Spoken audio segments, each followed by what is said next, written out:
If someone asked, "Are they still human?" most of us would take it as an insult. But maybe today, we can hear that question in another way. Could there be a kind of not being human that is not a fall, but a transcendence? I read an article by Lifechanyuan. The title was, "Are these people still human?" In that article, there was a group of people who worked for 18 years. They lived simply, saved their earnings, and gathered more than 30 million yuan. With that money, they built more than 20 beautiful homes. But each time a home was built, it was torn down. They built again, and again it was destroyed. 18 years passed. Children grew into young adults. Some elders left this world. Money was gone. Sweat was gone. One home after another disappeared. And yet, these people kept working. They kept saving. They kept wanting to build a home. So Lifechanyuan asked again and again, "Are these people still human?" The power of that question is that it turns an insult upside down. Usually, when someone says, "Are you still human?" it means you have no conscience, no bottom line, no warmth, no humanity. So when people hear that sentence, they want to defend themselves. How am I not human? Where am I not like a human being? But in this article, the question does not mean they are lower than human. It asks something much deeper. Have they already gone beyond the ordinary understanding of what a human being is? Then what does an ordinary person secretly use as the standard for being human? The standard is very realistic. A normal person should think about himself. If he has money, he should make his own life better first. If he gives, he should care about the return. If he is hurt, he should be angry. If he is driven away, he should feel hatred. If he fails again and again, he should give up. We call these reactions human nature. But often, what people call human nature is not something noble. It is self-interest, possession, fear, calculation, and self-protection. But the people in the article were not like that. When they had money, they gave it to the home. They did not plan much for themselves. Elders received living support, and then sent it back to the home without keeping it. Money was placed in a drawer that everyone knew about. The drawer was not locked, yet no one stole it. Many people took the home's money out to buy supplies. There was no corruption, no secret use, no stealing, no waste. This is already more than being a good person in the usual sense. Yes. Ordinary good people also help others. But ordinary good people often still hold a feeling of, "I am doing something good. I gave, so I hope to be seen. I sacrificed, so I hope to be remembered. I suffered, so I hope someone will understand. I endured hardship, so I hope one day there will be a reward." But the deepest part of this article is different. They gave, but they did not seem to hold on to merit. Money was given, and that was it. The home was destroyed, so they built again. They were driven away, so they waited. They were wronged, but they did not make hatred the direction of their lives. That means they were not only moved for a moment. Something in their life program had become different from ordinary people. So, not human actually has two directions.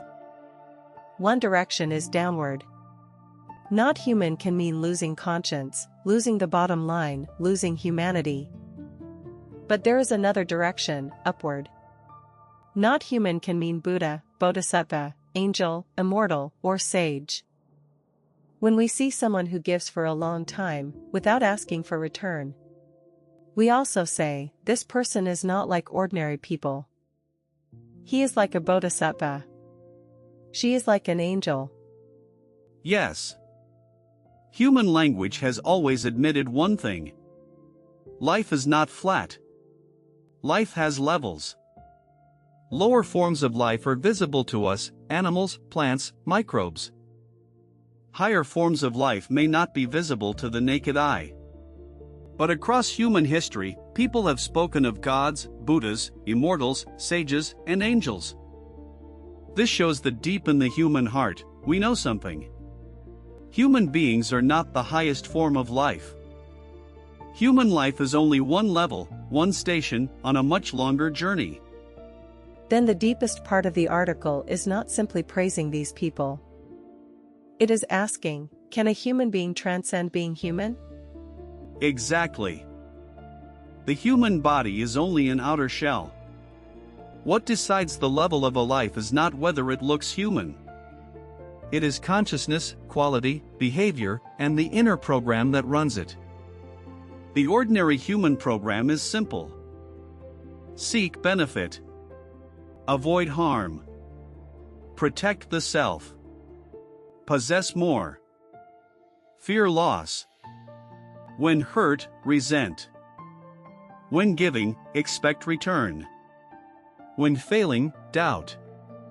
When losing, defend. This does not mean ordinary people are bad. It is the survival system of this world. But the people in the article did not run on that program. At the very points where selfishness is easiest to activate. Money most easily awakens greed. They did not become greedy. Destruction most easily awakens hatred. They were not destroyed by hatred. Repeated failure most easily makes people give up. They did not give up. Long-term giving without worldly reward most easily creates regret. They did not regret. So this is no longer only a moral question. It is a question about the level of life. Can the repeated destruction of their homes also be seen from another angle? On the surface, houses were torn down, money was wasted, and sweat was lost. But at a deeper level, it seems to test one thing. Was the home only a group of buildings? Or had the home already entered their lives? That is the key. If the buildings are destroyed and the faith is destroyed too, then the home was only a place. But if the material home is destroyed again and again, and the consciousness of home remains, then the home is no longer an external building. It has become an inner belonging. When ordinary people say home, they often think of property, address, and stable life. But when they say home, they mean a shared way of living. A state of selfless contribution. A road leading toward a higher space of life. So they were not simply trying to return to a house. They were trying to return to a state of life. Yes. And that is why the question finally shines back on us. On the surface, it asks, are these people still human? But underneath, it asks every reader, why are you still so ordinary? Why do you become tense when money is involved? Why do you feel wrong the moment you lose something? Why do you want to be seen when you give? Why do you doubt the road when things are blocked? Why do you rush to explain, resent, or withdraw when you are misunderstood? That is the real force of the article. It does not only make us admire a group of people. It lets us see the human program inside ourselves. Spiritual practice is not only making a human being into a better human being. At a deeper level, it is taking a person out of the programs of selfishness, possession, resentment, fear, and calculation, layer by layer.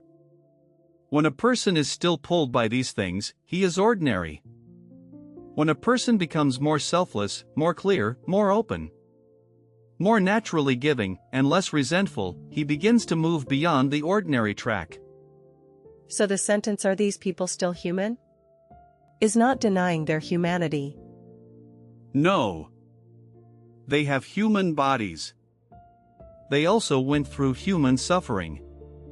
But their faith, their giving, their purity, their lack of resentment, and their firmness have already gone beyond ordinary human reactions. The human body is only the shell. Selfishness is the real passport of the ordinary human world. When a life removes selfishness, possession, resentment, fear, and calculation, layer by layer, it has already begun to leave the ordinary human track. So the real question is not whether they are human. The real question is, can a human being transcend being human? Maybe not like a human is not always a humiliation. There is one kind of not human that falls below conscience. But there is another kind that removes selfishness and rises beyond the ordinary human state. And that is what moved me most in this article.